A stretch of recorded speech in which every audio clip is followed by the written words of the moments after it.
Uh, are you valuable because of what you've done and learned and been certified on in the past? Or are you valuable because of what you are going to do to make improvements?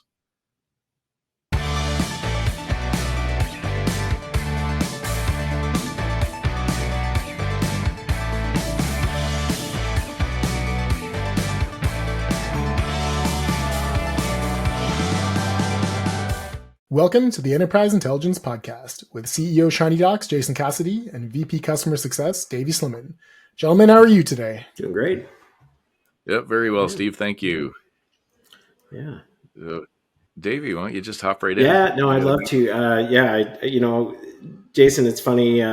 You and I in this series have talked a little bit about this before, but we actually were also talking a little bit about it earlier today before we joined. So I think it's incredibly timely. I wanted to bring something I read recently from our friends at Gartner. Who had done a study recently and posted some of the results, and I'm sure you can pay to get the full results and that kind of thing. They had done a little bit of a study on organizational change, and in particular around organizational change initiatives that enterprise or level organizations have done. And what they were reporting is that the number of these organizational change initiatives that are happening around the world has gone through the roof in the last few years, maybe unsurprisingly, with all of the things that have happened really, even during and since COVID. But the willingness to support those changes has absolutely plummeted. And in fact, they report that only 39% of the organizations that they surveyed have said that the organizational change initiatives have performed well against the stated goals of the projects, right? So the organizations are going through these big initiatives to change how they do things. Sometimes at kind of a macro, huge level. Sometimes completely readjusting who they have in their business and how they work, and only 39% of those have been reported as being successful against the goals. And the thing that I wanted to talk about is why are we so bad at this? I don't mean we, you and me, you and me, Jason, or Steve, but why are we as people so bad at this? I mean, there's a whole discipline called change management. There are change management projects, there are roles, and people get hired as change managers. And in fact, there's a whole certification called the CCMP. I don't know if you're aware of that, but there's a whole certification out there that's kind of a subset of PMP for people that are involved in change management professionally. It reminds me, a little bit of the conversation that we were having this morning, where I think about what we're doing at Shiny Docs with our customers, with Shiny Doc Pro specifically, but even stuff that we've been doing for years with customers, where a lot of what we're doing implies an organizational change. And in many cases, the change that we're introducing is fighting against inaction or fighting against doing nothing. So what we are offering a lot of the time in a lot of our projects is an organizational change to the status quo, to the way things have always been done. And what I wanted to, I'm getting to my actual point, I promise. What I wanted to call out and talk about is something that didn't get pulled out of the Gartner stuff, but that I've been thinking about a lot lately, which is that we have our greatest successes with our customers when people are fully involved, and when we as a software vendor come in with empathy, and we come in with a practical approach to changing the way an organization does something. And it reminds me of that kind of classic proverb, which is, if you tell me something, I'm going to forget about it. If you show me something, I might remember it. But if you involve me in it, I will understand it and be engaged in it. And so, I wanted to riff on this topic, kind of writ large, but maybe more specifically about, what we know best, which is, kind of large scale information management projects that lead to organizational change. And to what extent, Jason, you feel, or even Steve, to what extent you feel the key piece of it is the human. We're a tech company, we're a software company, and it's easy for us to get up and say we've got all these buttons and features that you're going to love. But when I think about the greatest successes that we have with our customers and the greatest successes that these projects have, it's when we are hyper engaged and involved with the human beings associated with the change. There's a lot there, and it's good. It is I'm glad that before the show you introduced it as a comprehensive topic. So what I'm going to try to do is hit to the heart of the why, and then maybe we can work it backwards, because there's all sorts of different facets that we can touch on, but none of it matters unless you look at why. And the why of change is two things. Everybody knows this. There's fear and greed. There is the idea, and let's just not use greed in its most extreme example, and let's not use fear in its most extreme example. Let's look at the day-to-day mundane fear and greed. So on the greed side, I need to accumulate enough wealth to pay for the thing that I want to pay for right now. So the thing that I might want to pay for right now is to make sure that my kids, I can pay for their college or university. I want to make sure that I can make my mortgage payment, normal things. So there's a greed aspect. I need to accumulate some type of wealth so that I can do something. So how are you going to help me do that? And then separately, fear is the idea of starting with, I don't want to die. So how emergent is the scariness of what you're talking about? So I don't think cancer is going to kill me tomorrow. My body feels relatively good. I don't have any specific examples of how it might happen. So all of a sudden the fear of cancer is just kind of gone. So people will tend to smoke. They will tend to drink. They'll tend to stay up too late. They'll tend to do all the things that kind of feel good in the moment, yet put themselves in jeopardy for heart disease and cancer and the thing that will eventually kill them, because they're not feeling the fear right now. So if we look at those two goalposts and say that everything that we do that motivates us falls somewhere in that spectrum, now all of a sudden look at the risk of a cybersecurity incident, the risk of embarrassment because of privacy, or the risk to the business that people can't find what they need to do their job. And the idea of, if people found what they need to do their job, would we actually make an extra dollar? Would I get rich more? Would I accumulate wealth faster? And because those things aren't specifically right in your face, there's not an enemy right at the gate banging on your door like cancer, or literally another enemy, another person trying to kill you. What's the motivator for these things that we all agree? They're kind of like going to the gym. We agree that it's the right thing to do. Yeah. So why do people not always do it? Why do they live with the status quo? Yeah. Yeah. Are you surprised to hear the Gartner number of, 39% of these things, only 39% come close to achieving the goals that were, planned? Well, of course, because it's New Year's. These goals are New Year's resolutions. Like, unless you truly have something that's highly motivating you, like when you think of the greatest achievement of mankind might be putting humans' feet on the moon. Sure. It's pretty cool. And it took 400,000 people. It took a huge amount of engineering and innovation and these types of things for a goal that ended up yielding all sorts of technology and fantastic outcomes. It was motivated by fear. It's the fear of some people who we used to talk to, and we fought a war alongside them. All of a sudden, they literally put up this thing called the Iron Curtain, and we don't talk to them anymore, and they plan on taking over the world. Right. Maybe. I don't know. So it's just, I'm afraid of these people. Therefore, what am I going to do? Not only am I going to make rockets so intimidating that I might be able to blow them up, I'm going to make rockets so intimidating that I can take over the solar system. Was the intent. And once it happened, then all of a sudden the motivation was gone. So that was a pretty cool motivation. So what we're left with in the absence of something so aggressive, because you and I, maybe Steve, you missed this one, but when I was young, we still did bomb drills. Yep. So what do you do when the nuclear bomb drops? You knew how to get under your desk or whatever, these types of things. yeah, underneath a table Right. is where they Right. wanted you to be Totally, when the totally bomb safe. drops. That'll stop.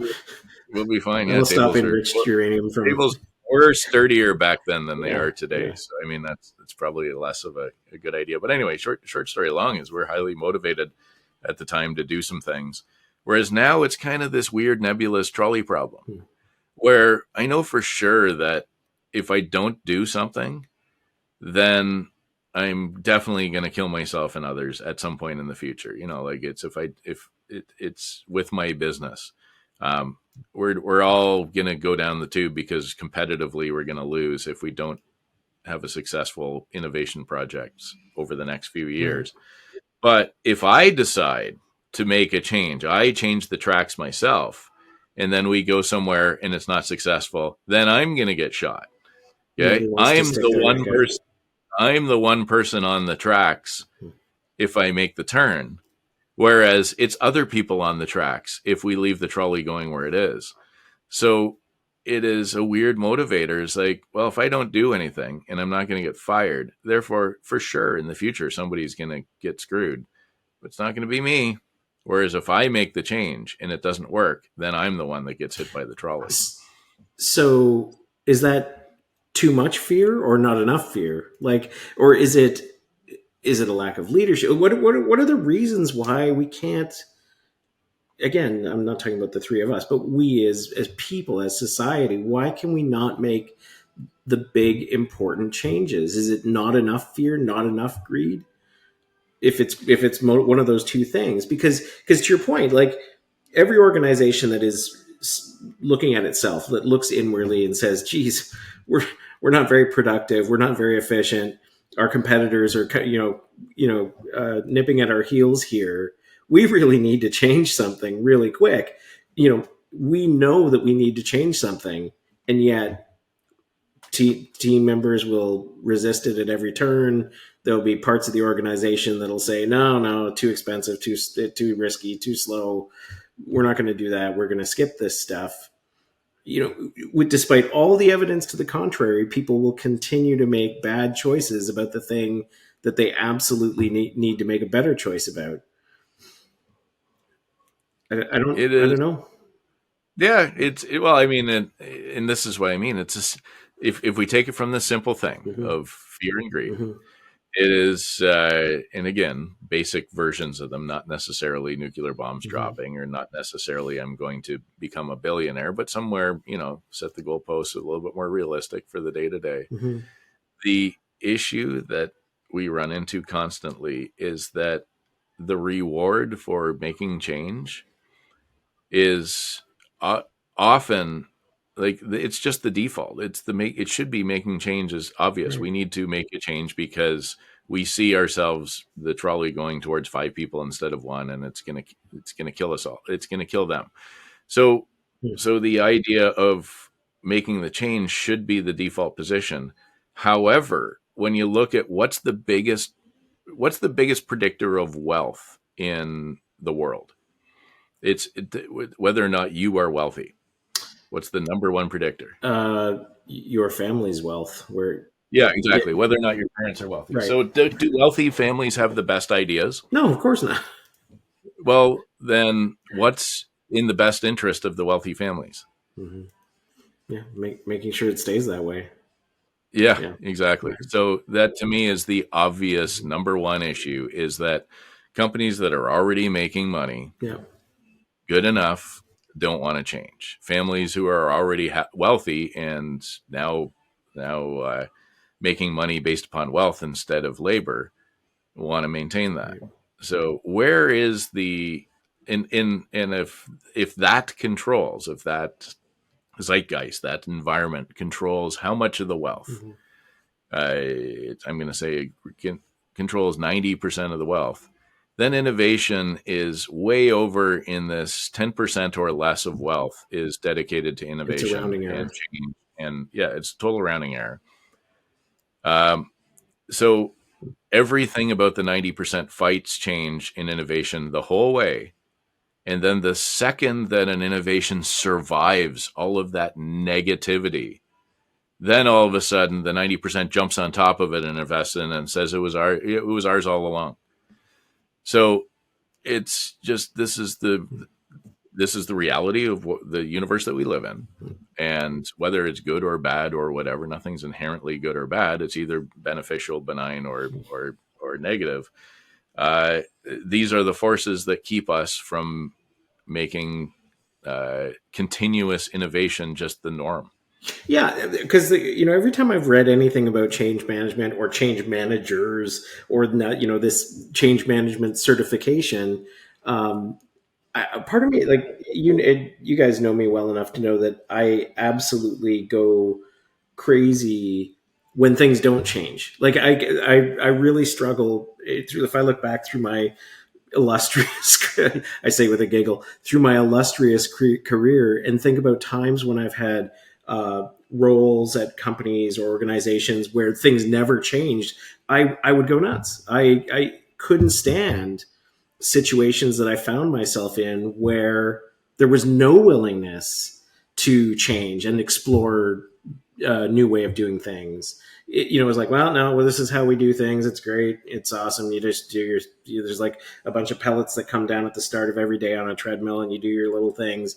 And then at the end of the day, you turn off your computer and then you go home. I hated those situations personally. So the thing that I've always struggled with, and maybe this is just, again, me personally, is how can every organization not be constantly exploring change to improve and innovate the way they do things? And maybe, what your take on it is that there are lots of companies that are super happy just saying, no, we're actually already making money hand over fist and things are pretty good. And why would I stick my neck out? Why would I try something different when we're, still making lots of money doing the things that we've always done? Yep. So if I wanted to change one thing about humanity, I would change this one thing. Let's call it Cassidy's law or something Nice. like that.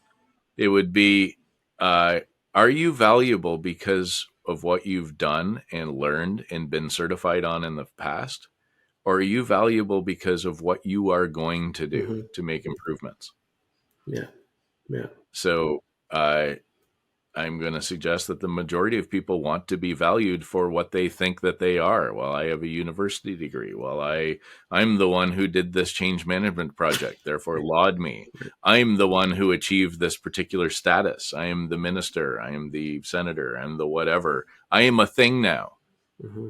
and I should be rewarded for being this thing. Not the thing And that you're growing yeah, into. yeah, for sure. And it's what's funny is, and this is the beauty of being neurodivergent. Like mild autism, major ADHD for myself, it makes it easy to look at these things going, well, that's just boring as shit. I get no dopamine from the idea of something I've done before. Yeah. And this is just personally, like I won hockey championships and finished Sure. races and these types of things, and that I don't care about the medal or the reward or bragging about this or that. There's no milestone. What do you mean milestone? Getting to the finish line? Of course you're going to get to the finish line because you did the damn work. Mm-hmm. So it's the work that matters. It's how much fun you can have while you're actually making a change, taking a risk. Mm-hmm. And that is unusual. In fact, you have to be neurodivergent in order to get enjoyment out of, it's the massive risk of failure. And it's just not the default position. So how many humans are there out there that get enjoyment, get dopamine from the default position of taking the risk? Not that many, probably. Maybe not. Yeah. So it's just, yeah. So when we take it back to your original, the hypothesis thought questions, is like, it's why do only 39% of these things succeed? It's because the entire universe is designed to maintain it's designed to degrade. It's entropy. It's designed to get worse. And it takes a lot of work, literal energy, to improve things. Mm-hmm. And not a lot of people have that energy, Mm-hmm. or that by default. So I'm not saying people are bad. Quite frankly, I'm saying I'm the one that's the idiot. I'm the one who's different. Okay. It's like, why am I constantly trying to make things better? Why would you do that? That's dumb. But we like to pretend. You know what I mean? Like Yeah. how many leaders have you seen who voted against something hated it the whole way, and then once it was successful, latched Oh on, and now yeah, they're this just is my idea all along, or I always knew this would work, or yeah, sure, yeah. Mhm. I, do you think that there's we don't have to stick on this forever, but my wheels are really turning here. Like, do you think that there's also a little bit of devil with people where they can look at a system or a process that clearly is kind of okay, like storing terabytes and terabytes of data on an S drive. I got an S drive. It's completely. It's got a petabyte of data on it. We just keep adding disk to it. Keep adding disk. We can do that forever. Disk is cheap. Da da da da da. I know that nobody can find it. I know there's a bunch of stuff in there that's duplicated. I know that da da da da da. But we can just keep doing that forever. Do you think that a little bit of it is, when I say the kind of like the devil is if we change something or do something new or innovative, there's a chance it might be worse. We might do a new thing and spend a lot of time and energy, to your point about energy expenditure. We're going to spend a lot of time and energy on this new thing, and the new thing might not be as good as this thing that we've got now that we know isn't that good. Yeah, Is that the it's. fear? I Is don't that the think. fear part? I don't think that exists. Yeah. I don't. It because what you're talking about is a level of creativity that people could imagine alternate futures. Mm-hmm. Okay, so think about what's the reality for most people is most people come to a fork in the road and they choose a path based upon what they know or what they could research at the in this instant. I know that this city's down this path and this town's down that path, Right. so let me research everything I know about this or that, and then they make a choice based upon historical evidence. And so the choice is not, there's no, you notice that the choice isn't, I'm going to plow my way through the forest and make my own path. No. I, When you come to a fork in the road, why isn't it a default to go, what do you mean a fork in the road? There's infinite paths from there. You could go straight up, build a rocket and go straight up. right. Why don't we even consider Mm-hmm. that as part of the metaphor? Mm-hmm. It's because it's not the default behavior. The Because default something else. behavior is asking, is this going to be on the test? Do I have to know this? And when it comes to that S drive that's growing leaps and bounds, it's a fork in the road. And is the fork in the road saying we are going to do continuous file analysis and continuous reduction of information so that we can optimize this Yeah. storage and make people better by finding it continuously? That sounds like an awesome thing.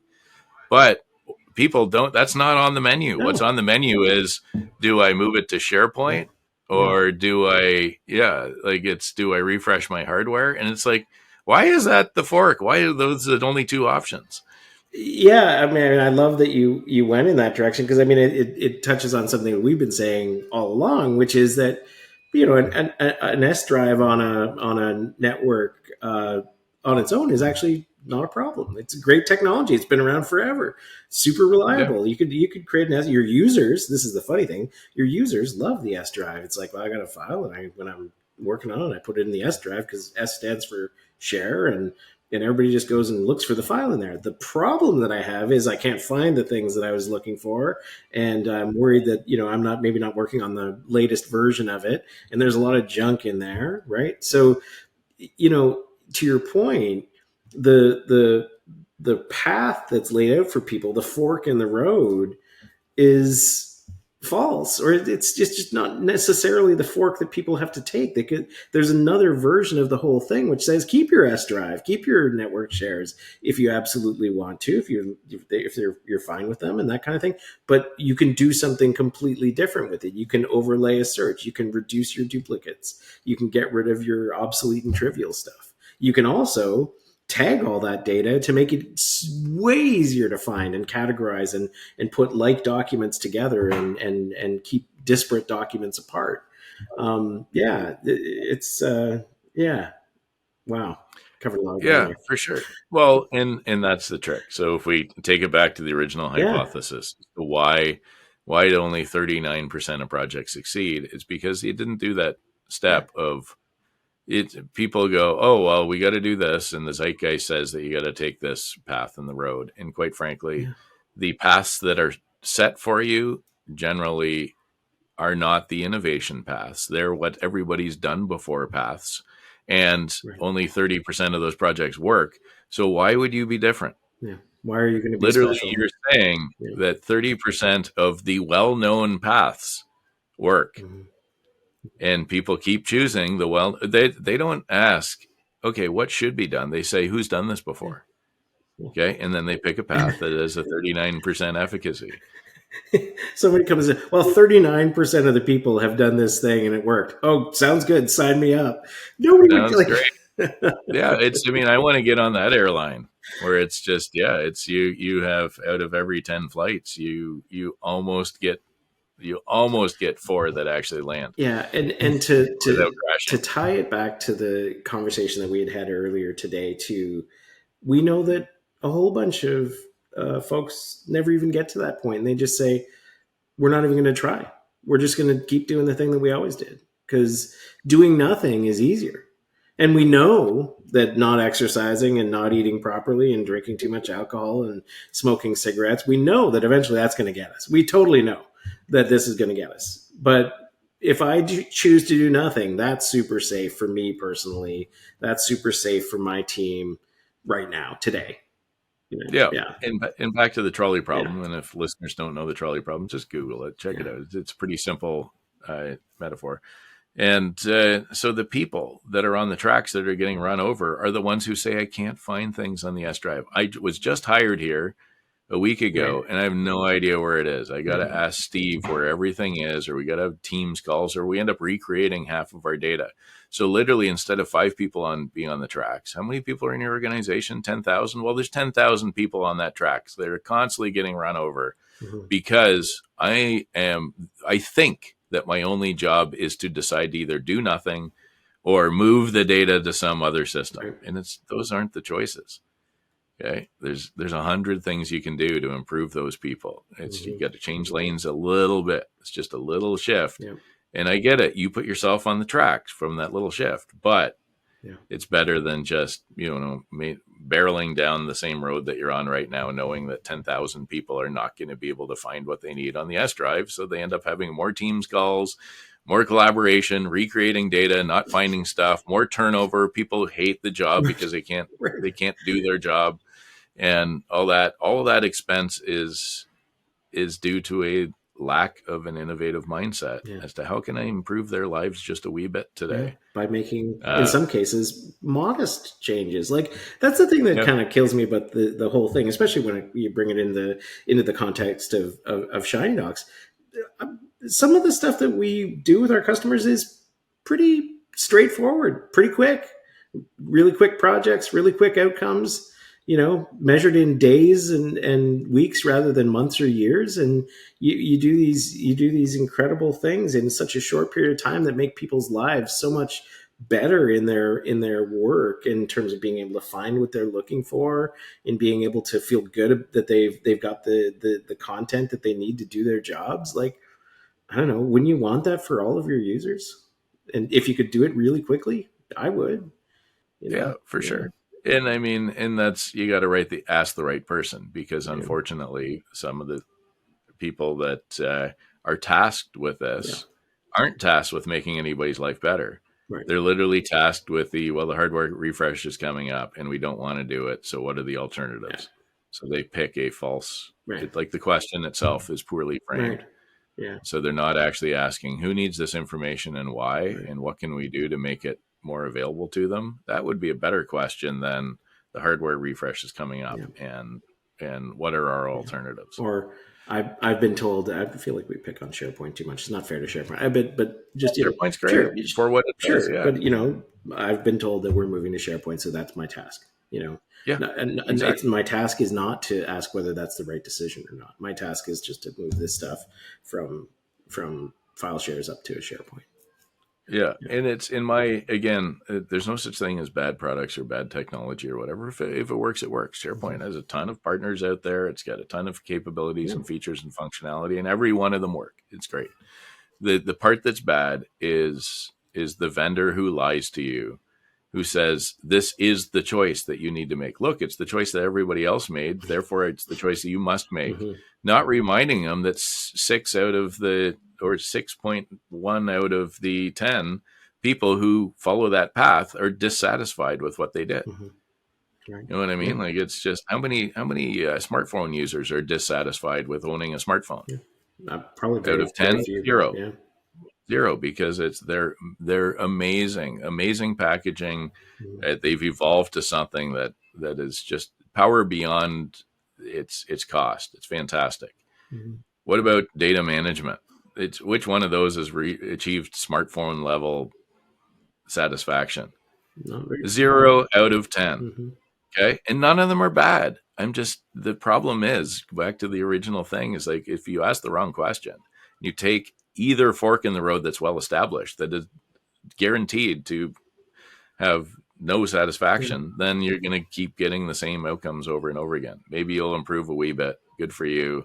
Success. What is even 3.9 out of 10? Who measures that Right. These are success? against goals established by the organization associated with whatever the change management project is. Right. So So yeah, let's take it back to fear and yeah. greed and say, let's measure it against, are we actually making substantially more wealth because of this Sure. change? Smartphones, absolutely. No. Okay. I do not have to go to the bank anymore to do all my financial transactions. Mm-hmm. That's pretty cool. I do not have to, kill a tree to get my news every morning. Like, that's pretty cool. Like, there's a million amazing Mm-hmm. outcomes that have 1,000x returns that we get from certain technologies that are packaged well, that are high efficiency, that scale. This is back to our design thinking Yeah. idea. When you think about the best products, they have this amazing yield. And when you think about the worst products, and unfortunately, when we get into data management, it's not that they're bad products themselves. They're oversold as solutions to a problem when, quite frankly, they're just not. Yeah. And yeah, 6 out of 10 Right. information professionals will agree that we failed with that project. We did this thing that either didn't need to be done at all, or there were false equivalencies created around the value that we thought we were going to get from this thing. Yeah, Yeah. Yeah. yeah. I mean, this is one of the things I think about all the time, and I think about it. Um, I think about it so much in the context of how can I understand people better so that these ideas can be communicated better. And I think it's going to be a lifelong journey for me personally, because it's the part, like almost nothing that I raised in the start of this was about the tech. And it really, to your point, like I really feel that very little of this is actually about the tech. I feel this is entirely about and I love the way you went to kind of the human part of it, about about fear, about greed, because I think that at the core of it, this is the problem. It's not that we haven't designed a cool app that the best new app. I don't think that's it at all. I think it's that the human part of it is missing, or absent. Yeah. And that's okay. It's just and that's okay. We just need to remind ourselves that we're the weird ones. We are the unusual ones. Not weird in a bad way. Just it is uncommon to be really comfortable with making change, and it's uncommon to show people that there's a different fork in the road that they didn't even know Yeah. existed. Yeah. Um, because it's that's just not the way people buy or behave or Yeah. whatever, and I get it. Yeah. And that's okay. Hmm. So it's our job to beat down that path Yeah. and then invite people along. Say, hey, look, Come along for you the can come ride. this way now. Yeah. You can come along this way right now. I've chopped down every little branch that's gotten in our way. It's now a path, and it's just an obvious thing that you can do. Mm-hmm. And when we get there, with promoting file analysis, with promoting understanding the data, making it available to your users, giving them an amazing search, once they understand that this is actually the beatdown path that is way better than focusing on just the hardware refresh or trying to move data somewhere, then the next thing will come along to try to replace us. Yeah. There'll be some other innovator going, well, you guys are missing it. Right. I got this AI whatsit that's going to just do all Right. that anyway. Love it. Yeah. Good chat on that one. Yeah, for sure. So, and that's a good segue into the the AI whatsit The AI is whatsit, I love it. yeah, because it's I'm going to suggest that there's this thing out there that we talk about called like this is the general artificial intelligence, or AGI, Mm-hmm. and artificial general intelligence, the thing that we have, Mm-hmm.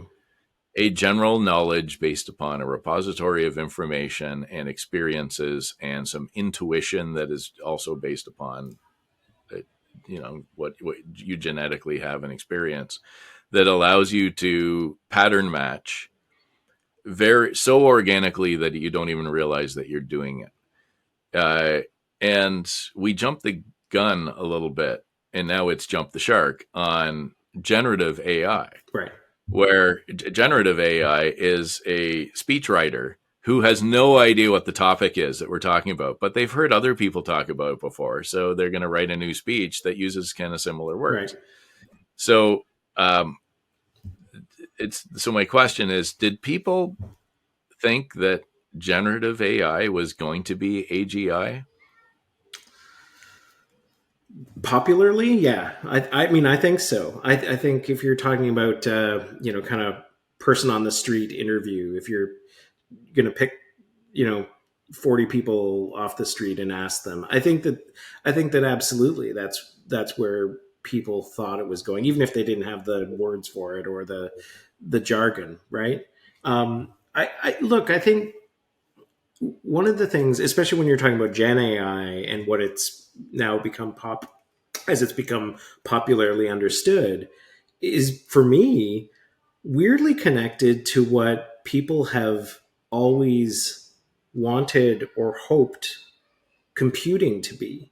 Even when I look back to when I was a little boy and I thought about, computing, and, computers were coming into the classroom, and we had a computer. We were one of the first people on the street that had a computer at home, and like a home computer that my dad brought home one day, and, pet Commodore kind of thing. And, when people think about computing, they think about, how can I offload thinking from me? How can I offload work from me?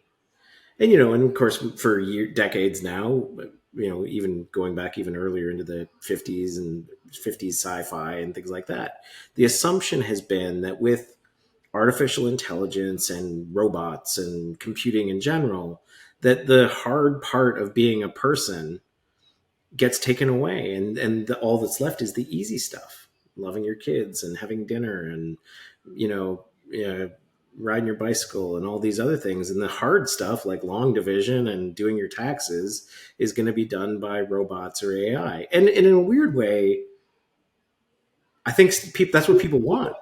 I think people really want the Gen AI that we know today, which is somebody doing work for me, or a computer doing work for me for this thing, because I don't want to write this article, or I don't want to create this image, or I don't want to write this song. Doing the work for you. So I I think I agree with all that, and I'm going to attack that. Not you. No, I'm no, going to no. attack that thinking, is because it misses the point or the goal. The point or the goal, back to your initial conversation, should be, what can I do that's higher, faster, stronger? Mm-hmm. Okay. Mm-hmm. Everything that you said, and I like the way that you said it because it allowed me to make this point a little bit stronger, is it's just, you're trying to achieve the same baseline with less effort. Yep. Okay. So the baseline of, yeah, I can maximize my leisure time. I can go for a better bike ride because I have less work to do. And I did my long division, and now my spreadsheet is done. Yay, check. And there's nothing in there about, how do I actually ship more widgets? How do I make somebody else better in that? And I feel like that's kind of the interesting thing, is that if that's the goal, is how can I just make my day a little smoother without necessarily improving anybody else? I'm just, my work is easier. Nothing has improved. No. Is that true? Yeah, like 100%. Like it is tied to the stuff we were talking about earlier. It's like, if I'm just going to get robots or computers to do the status quo so that I don't have to do the status quo. I can do you know what I mean? Like, you're essentially saying, like, I've got this terrible system and this terrible process that's not efficient, but man, it takes me 12 hours a day. And now I'm going to get a robot to do this terrible system and this terrible process. And it can do it can do all the work that I don't want to do, but it's not advancing anything. It's not improving anything. Because there should be an implication that now you have 12 hours free to do something even better. Right. But I don't think people are thinking that way. I don't think. Maybe that's cynical. Well, Maybe that's cynical. That was our entire first 40 minutes of this conversation. Yeah. Of course they're not. Yeah. So they're not improving themselves with all this extra time. Yeah. It's like, oh, good. Now I can sit on the couch and turn off my brain while my robot does this work, does this long division. I like it. So when you take it to the why, it's the whole idea is everybody wants to be the inherited wealth thing. Okay. Right. What's the problem with inherited wealth is that the inherited wealth allows you to make money without providing really any value to society. Right. You know, just because you own the buildings that somebody rent, is that valuable to society? No, do you feel like you're great people? No, of course not. It's not garbage. I mean, it's not bad per se, but it's not innovative. It's not progressing society. Nobody's going to live longer or better because of this. Mm-hmm. But we remind ourselves that's not the goal of anybody. The goal is the status quo. Mm-hmm. So it's a reminder that even people who don't have inherited wealth, their goal is the status quo too. How do I get more leisure time without doing more work or whatever? Give me that generative AI. So anyway, that's not exactly where I was intending to go with this, but I like the destination where we went here, is that this idea of, like, we thought that AI was going to do something for us, because I read everything from cure cancer to a million other things. And now it's a script writer who saves us a couple hours in the day, but we don't know what to do with that hour to actually improve something. Mm-hmm. Back to our original conversation. Or worse, you become the custodian of a machine that writes scripts, right? So just like in the old days, when factories, automation first came into factories, whether you go back to Henry Ford or not, you go back to some kind of assembly line, you're making cars a lot faster. Obviously, cars move down a conveyor belt and each person does their thing. But there's also a person who knows how the whole machine works, and their job is to make sure that the machine keeps doing the thing. And so now what you've done, especially on the generative AI side, is you've created a whole class of people whose job it is to know how the generative AI machine works. And so that you can write faster, marketing copy, I guess. I don't know. I think, Davey, there's an interesting point there also, where you look at using sort of generative AI as an attempt to make your life and job easier. But on the other side, there's, a lot of programs and a lot of software that's being trained to identify generative AI. And I know, having recently taken on doing social media management, that like LinkedIn, for example, is capable of like identifying posts that have been generated by AI and will like delist those posts. So you think you're saving time. Well, AI is going to write my social posts, but then LinkedIn is like, hey, those are AI posts, and doesn't like get them out there. So you've not really saved any time at all. Yeah. And this is, this is also tied to the part that bothers me. And I'm glad you called out, Jason, you said curing cancer, for example, or, solving medical challenges.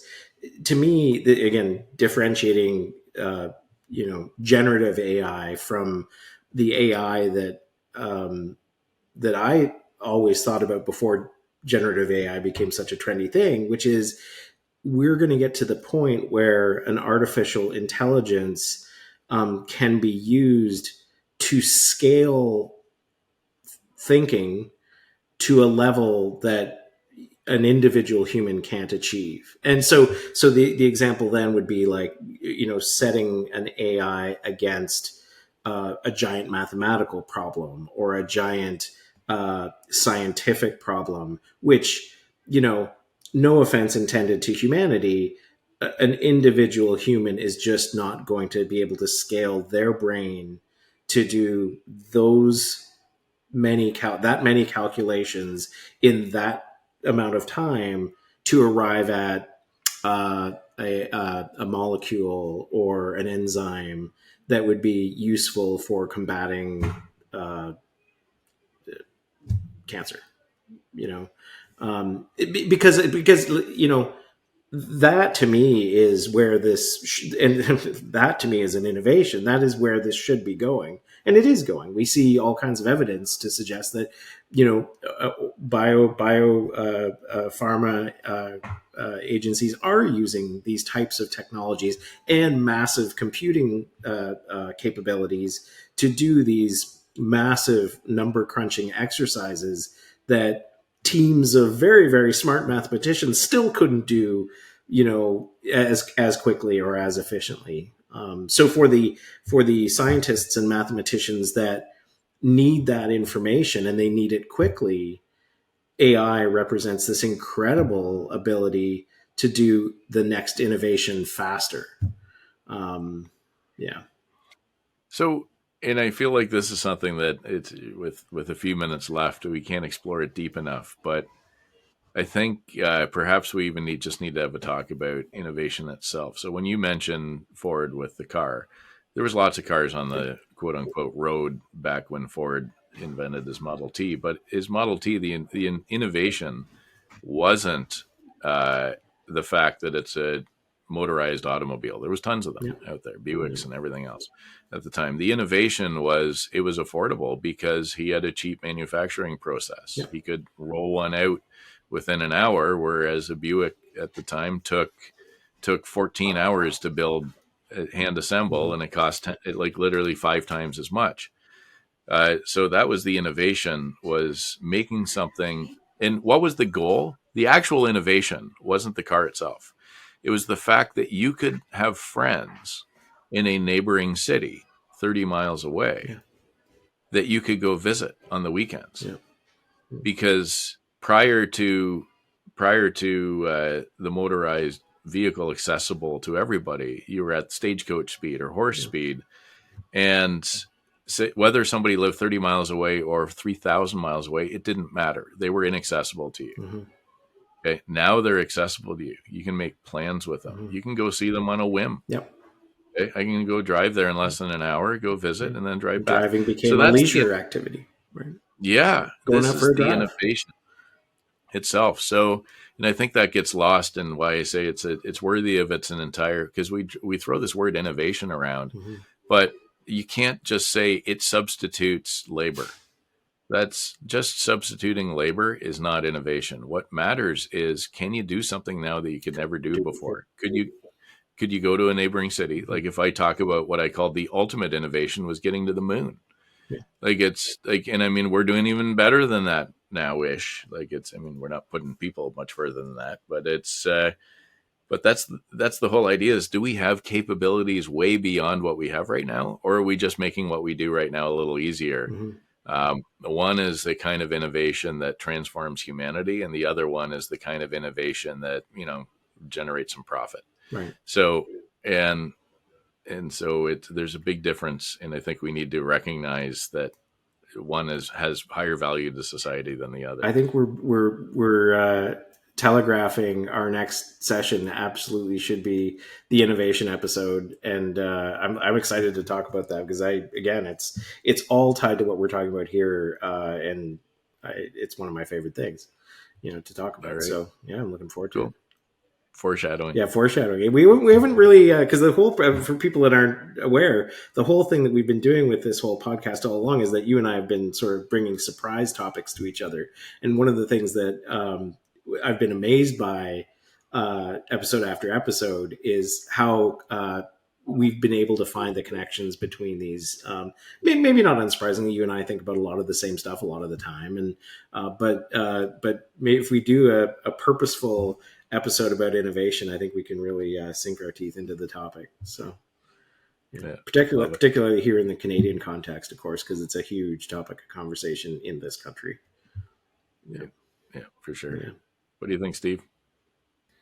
I love it. I'm going to put a note to make sure that next episode 12 will be the innovation Love it. episode. Love it. All right. Cool. Well, thanks, guys. That was a good Yeah. conversation this week. We'll pick it up again with the innovation episode. I love it. Awesome. We're gonna need special innovation episode music. I think if you could find something really innovative, maybe some some fancy strange titles. futuristic jazz or something. Totally innovative. Love it. Awesome. Thanks, guys. Enterprise Intelligence is a Shiny Docs podcast with Jason Cassidy and Davey Slimman, produced by Stephen Schuntz. Copyright 2024. If you would like to learn more about how Shiny Docs can make it easy to organize your content, protect your data, and make your users happy, visit shinydocs.com today.